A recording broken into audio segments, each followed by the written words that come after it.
9절부터 하겠습니다. 9절. 오직 너희는 택하신 족속이여 왕같은 제사장들이여 거룩한 나라여 그의 소유된 백성이니 이는 너희를 어두운 데서 불러내어 그의 기이한 빛에 들어가게 하신 자의 아름다운 덕을 선전하게 하려 하심이라.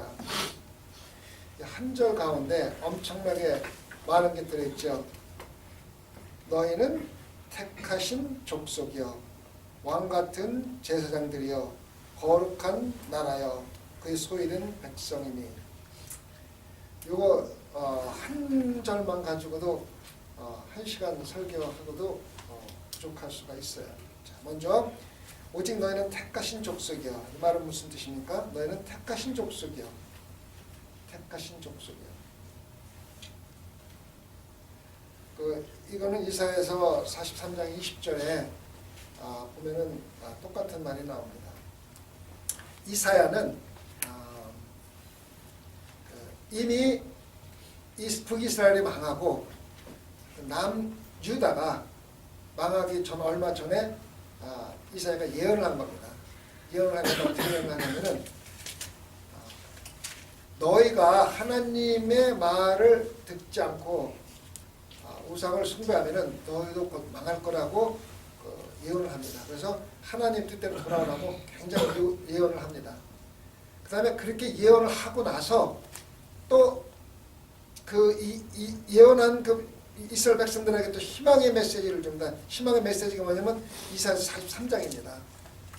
너희들이 망해서 바벨론한테 망해가는데 그렇지만 하나님이 너희들은 택한 백성이기 때문에 다시 너희들에게 살아갈 금을 주고, 이사야 43장 20절이 뭐냐면은 사막에서 광야에서 물을 내는데 그 물이 누구를 위한 것이냐면 바로 너희 택한 백성들, 이스라엘 백성들을 위해서 광야에서 물을 내고 사막에서 물을 낸다는 거예요.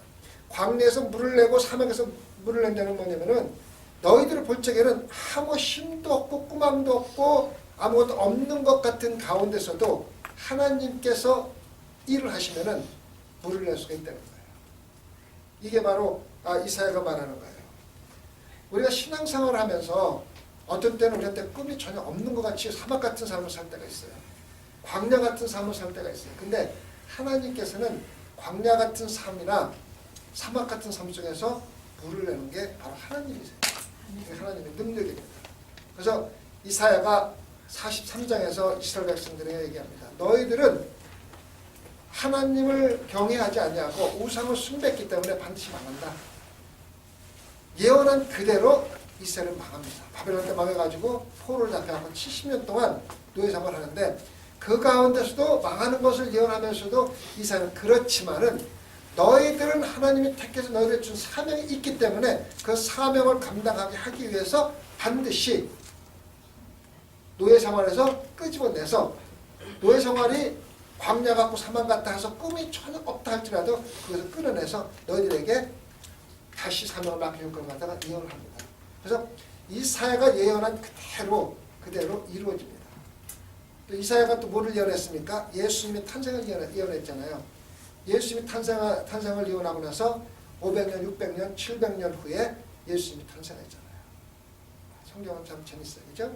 그래서 택하신 백성이라는 말이 뭡니까? 택하신 백성, 택하신 족속. 택하신 족속이라는, 이 족속이라는 말은요, 후손이라는 뜻이에요. 후손. 출생으로부터 후손됐다는 거예요. 그래서 택했다는 건 뭐냐면 영적으로 그리스도의 세계로 들어간다는 뜻이에요. 택하신 백성이라는 것은 우리가 하나님의 자손이 아니지만은 예수 그리스도를 통해서 예수 그리스도의 후손으로 인정을 받는다는 거예요. 근데 여기서 우리가 주의해야 될 것은 하나님의 택한 백성으로 받는 이유가 뭐냐가 중요한 거예요. 그 이유는 우리가 잘 살기 위해서가 아니라 하나님의 사명을 감당하기 위해서요. 제가 1980년도에 대학을 졸업하고 LG에서 2년 반 미국에 오기 전에 LG에서 2년 반 근무하다가 왔어요. 근데 그 당시에 근무할 적에 창립주 후손들이 있잖아요. 로열 패밀리라고 그러잖아요. 그죠? 그 그 후손들은 그 보장이 돼 있어요. 그 잘 살아가는 보장이 돼 있어요. 그래서 로열 패밀리라고 그러면 그렇게 얘기를 하는데 그 사람들이 이제 그 창립주들이 그 사람들 갖다가 나이가 어린 사람을 갖다가 요직에 세우니까는 잘 못하잖아요. 그래서 그 당시 무슨 바람이 불었냐면 80년대에 로열 패밀리들이 말단부터 시작해서 경력을 쌓고 올라와라. 그런 그 풍이 많이 불었어요. 뭐 홍집사님 그런 거 경험했는지 모르겠는데 그래서 제가 근무할 적에도 그 주인들 후손들이 뭐 생산직에도 근무하고 영리직에도 근무하면서 그 사람 근무하면서 알아요. 자기는 주인의 후손이기 때문에 여기서 내가 지금 아무리 고생을 해도 금방 올라가서 좀 쉽게 진급할 거라는 것 같다 알고 일을 재밌게 합니다. 아시겠죠? 우리도 마찬가지예요. 우리가 이 세상에서 어렵고 힘들어도 우리는 하나님이 택한 백성이라는 걸 알면은 곧 우리는 하나님의 뜻에 따라서 진급해가지고 천국 가는 걸 알면은 여기서 조금 어렵고 힘든 거에 그게 관여를 안 해요. 그 사람도 알아요. 아무리 어렵고 힘들어도 곧 진급할 거는 알기 때문에 그게 관여 안 해요. 우리는 신앙에도 그렇게 살아야 돼요. 그렇게 살아야 돼요. 근데 문제가 뭐냐면은 우리가 신앙생활 하면서 조금만 어렵고 힘들으면은 꼭 폐단병 같이 살아요. 꿈도 희망도 없는 사람 같이 살아요. 왜 그래요? 왜 그런가 하는 이유를 한번 생각해보세요. 왜? 하나님이 우리는 택한 족속이요 소유된 백성이니 이는 너희 모든 것 갖다가 다 이렇게 주셨는데 왜 우리는 조금 어려우면은 폐단병 같이 사느냐는 거예요. 이유가 뭡니까 우리? 한번 생각해보자고요. 예수 그리스도에 대한 확신이 없어요. 예수 그리스도가 정말로 우리를 구원해 주셨고 나는 로열 패밀리이기 때문에 내가 지금 생산직에서 근무해도 나는 진급돼 갖고 높은 직에 올라갈 거라는 걸 알고 편하게 직장생활을 해야 하는 것 똑같이 우리가 곧 나는 하나님이 택한 백성이기 때문에 지금 내가 어떤 어려운 고통이 있어도 이거는 아무것도 아니라고 생각하고 살아가야 되는데 그렇게 못하는 이유가 뭐냐면 예수 그리스도에 확신이 없습니다. 신앙생활하면서 이게 참 불쌍한 신앙생활이에요. 불쌍한 신앙. 자기는 신앙생활 열심히 한다고 신앙생활 하면서 조금만 어려움과 고통이 있으면은 마치 세상이 다 끝난 사막과 광야 사는 것 같이 아무런 꿈도 희망도 없는 것 같이 살아가는 그 자체가 뭐냐면 예수 그리스도에 대한 꿈이 없었을 것이고 확신이 없었을 거예요. 우리가 신앙생활하면서 그렇게 불쌍하게 신앙생활하면 안 돼요. 확신을 가지고 자신을 가지고 나는 택한 족속이다. 하나님의 후손이다. 예수 그리스도가 나를 직접 택하셨다는 확신을 가지고 지금의 어려움과 고통을 쉽게 이겨나갈 수 있는 믿음이 필요한 겁니다. 아시죠?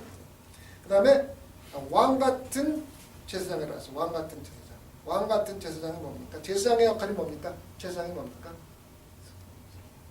제사장의 역할이 뭡니까? 옛날에 구약시대 때.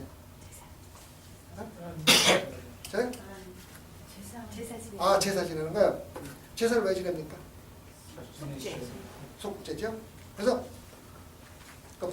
옛날에는 구약시대 때는 제사장이 일반인들이 하나님께 제사를 못 드렸잖아요. 그죠? 그 제사장이 제사를 드렸는데 제사를 드리는 가장 큰 이유는 물론 제사를 통해서 우리 죄를 사해주는 것도 있지만은 하나님께 영광 돌리는 게 먼저예요.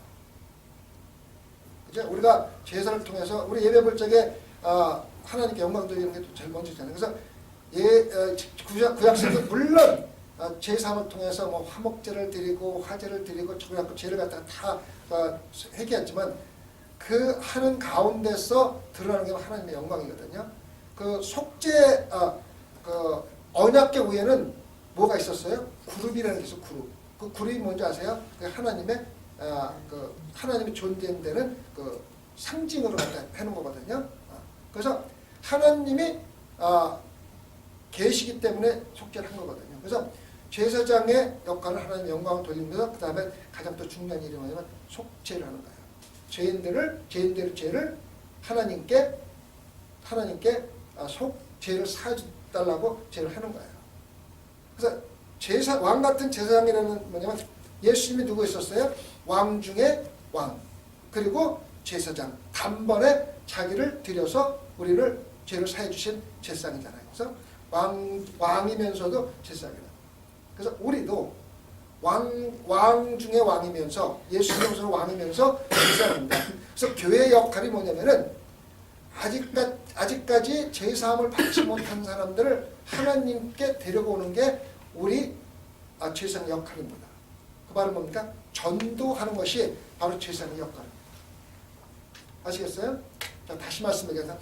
우리가 왕 같은 제사장이라는 것은 우리가 하나님으로부터 제사장이라는 직분을 받았는데 그 직분은 뭐냐면 물론 여기서는 개인적으로 우리 성도를 말할 수도 있지만은 교회를 전체로 얘기하는 것도 같은 의미입니다. 그래서 교회의 목적은 먼저 예배를 통해서 모든 삶을 통해서 하나님께 영광을 돌리는 동시에 구원받지 못한 사람들한테 전도해서 하나님께 연결시켜주는 것이 굉장히 중요한 역할입니다.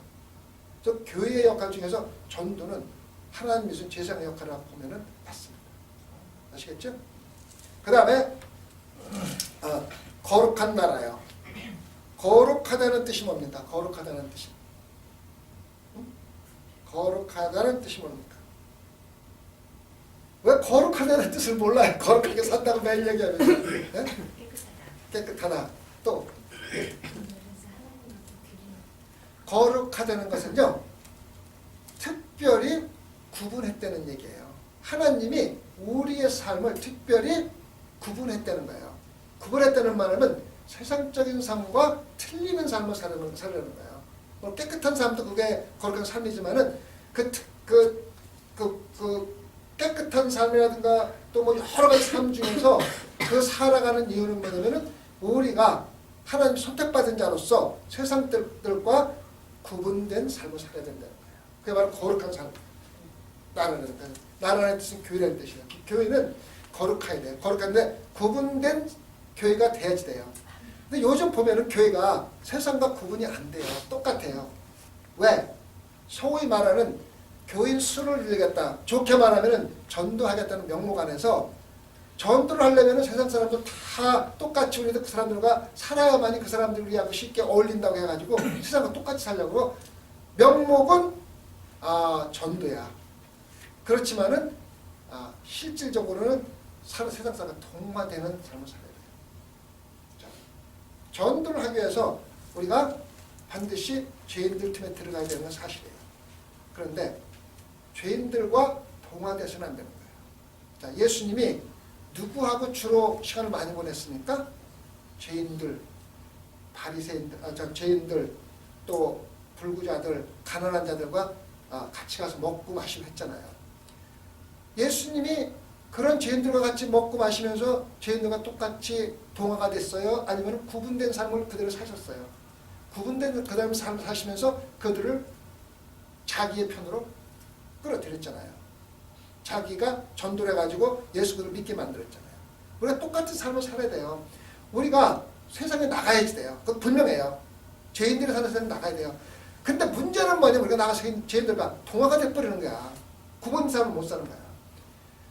세상에 나간다 하더라도 우리는 구분된 삶을 살아야 되고 그분들을 예수님께 데리고 와야 되지 우리가 세상을 동화되면 안 된다는 거예요. 예수님 그렇게 사셨잖아요. 아시겠죠? 그래서 거룩한 나라는 것은 구분된 삶을 살도록 예수님께서 마련해뒀던 거예요. 그 다음에 마지막으로 그의 소유된 백성이니까 소유된 백성이라는 뜻은 무슨 뜻입니까? 네? 자녀요. 자녀요? 네. 자,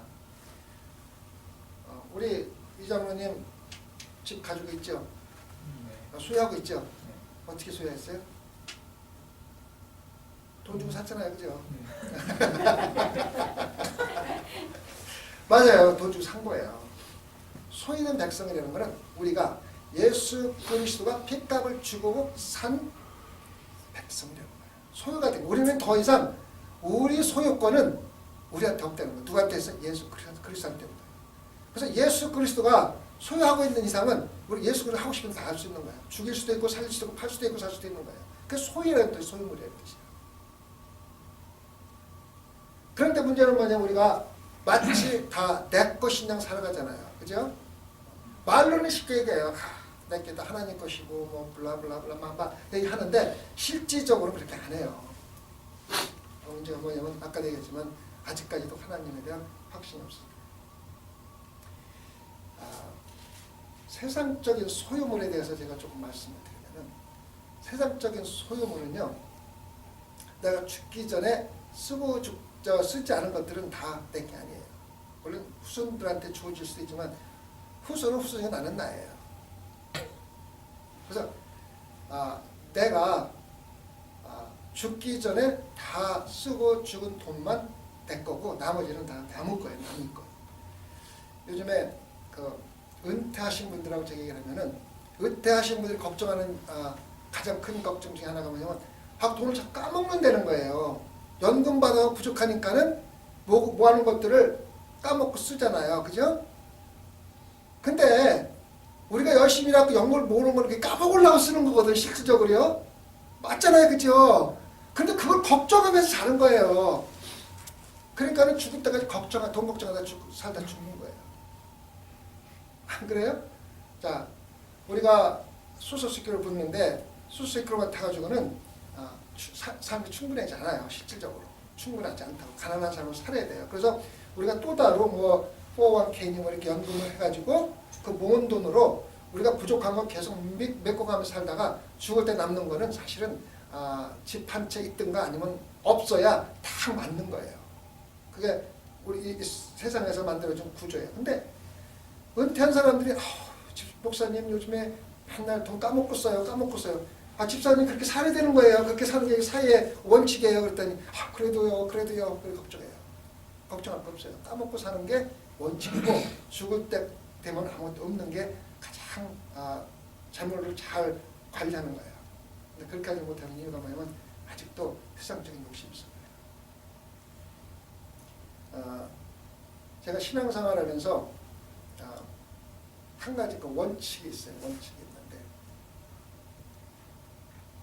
이제 교회생활 하다 보면 이제 이것저것 사잖아요. 우리 와이프하고는 전혀 틀린 그런 철학인데 저는 제가 신앙생활하면서 교회를 위해서 어떠한 이유로 돈을 쓰고 나면은 교회에서 환불 안 받는 걸 원칙으로 해요. 예를 들어서 제가 목회할 적에도 목회비에 기름값 같은 게 다 나오거든요. 10만 가면 다 기름값 나오는데 한번 기름값 쓰고 나서 절대 교회에서 안 받아요. 왜? 하나님 건데 어차피 받는 말은 똑같다 생각을 항상 한다고요. 그래서 저는 지금까지 30년 가까이 신앙생활하면서 이론이고 교회에다가 물건을 먼저 사다 놓는다든가 아니면 기름값을 한다, 신방들 그런 거는 받아본 적도 없고 받을 생각도 없이 그렇게 이제 살아왔는데 바뀔 수도 있죠. 돈이 떨어지면은. 근데 저는 철학이 그렇게 살려고 노력을 해요. 하나님 거기 때문에 내가 구태여 받아봐야 그렇다는 생각을 항상 하거든요. 그래도 부족한 건 많지만은 그런 생각을 가지고 신앙생활이 참 좋아요. 편해요. 마음이 편해요. 어쨌든 간에 소유됐다는 것은 예수 그리스도가 핏값을 주고 샀다는 거예요. 핏값을 주고 샀다는 거예요. 그래서 우리는 예수 그리스도의 소유물이라는 뜻이에요. 그렇게 하는 이유는 너희를 어두운 데서 불러내어 그의 귀한 빛에 들어가게 하신 자 아름다운 덕을 선전하게 하려 하십니다. 너희를 어두운 데서 불러내서 어두운 데가 어디입니까? 죄 가운데 사는 삶이에요. 구원받기 전의 삶이에요. 그죠? 죄 가운데 사는 삶이에요. 그죠? 거기서 불러내서 어디로 데릴 것 같았어요? 그의 귀한 빛. 그의 귀한 빛이 뭡니까? 그의 귀한 빛.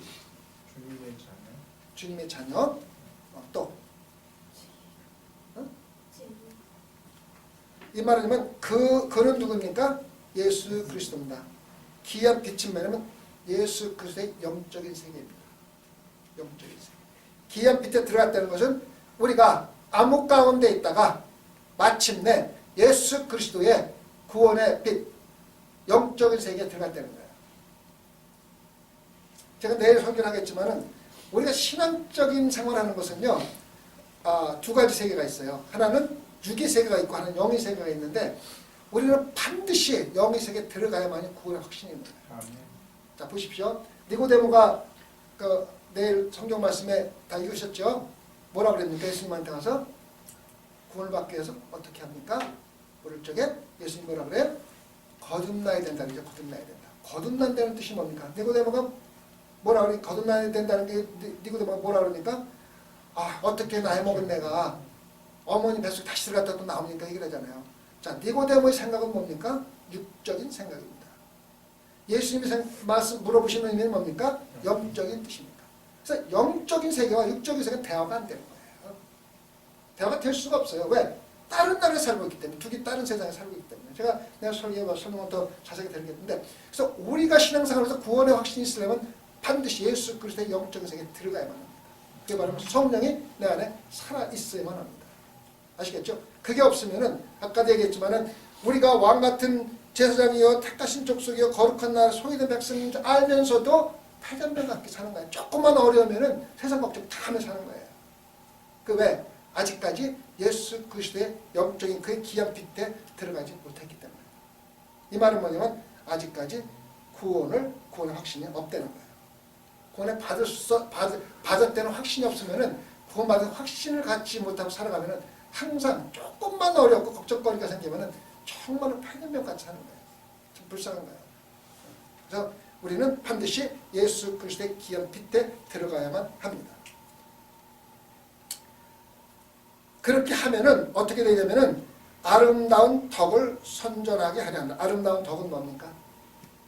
덕이라는 말은 뭡니까? 덕? 우리말에 덕이라는 말이 있죠. 덕이라는 뭐를 말입니까? 무슨 뜻입니까? 다 쉬운 말인데도 물어보면 잘 말하기 힘들죠. 덕이 뭐예요? 여기서요? 여기서 주님의 영광. 네, 주님의 영광. 굉장히 정확한 대답입니다. 주님의 영광, 주님의 찬양, 주님의 찬미입니다.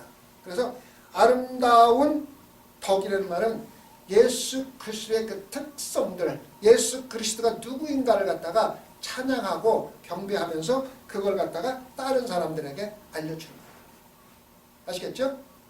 그래서 다시 말하면은 전도를 하는데 전도를 그냥 가서 예수 믿으려 하는 게 아니라 예수 그리스도가 누구인가를 갖다 정확하게 찬미하고 찬양함으로써 그 사람들이 그걸 갖다 받아들이도록 합니다. 여러분, 우리가 전도하는 가장 좋은 방법은요, 우리가 예수 그리스도 말씀대로 사는 것 외에는 없어요. 예수 그리스도 사랑을 보여주는 것밖에 없어요. 예수 그리스도 사랑을 보이지 않고 말로만 하면요, 전도가 될 수도 없고 도리어 역효과예요. 제가 말씀드렸죠. 여러분 말씀드린 고등학교를 졸업하고 대학을 가면서 적어도 75% 이상이 교회를 떠난대요. 미국에서는 부모들이 교회 나가면 학생들이 다 자동으로 따라서 교회를 다닙니다. 근데 대학 가면 자유가 선택이 생기잖아요. 갈 수도 있고 안 갈 수도 있는데 대학 가면 75%, 참 엄청난 숫자죠. 75%가 일시적으로든 아니면 영원히든 교회를 떠난대요. 그 이유가 뭐냐면은 부모님들이 가르치는 것과 사는 게 좀 틀리다는 거예요. 교회 가면은 뭐예요? 천사인데 집에 가면은 악마예요.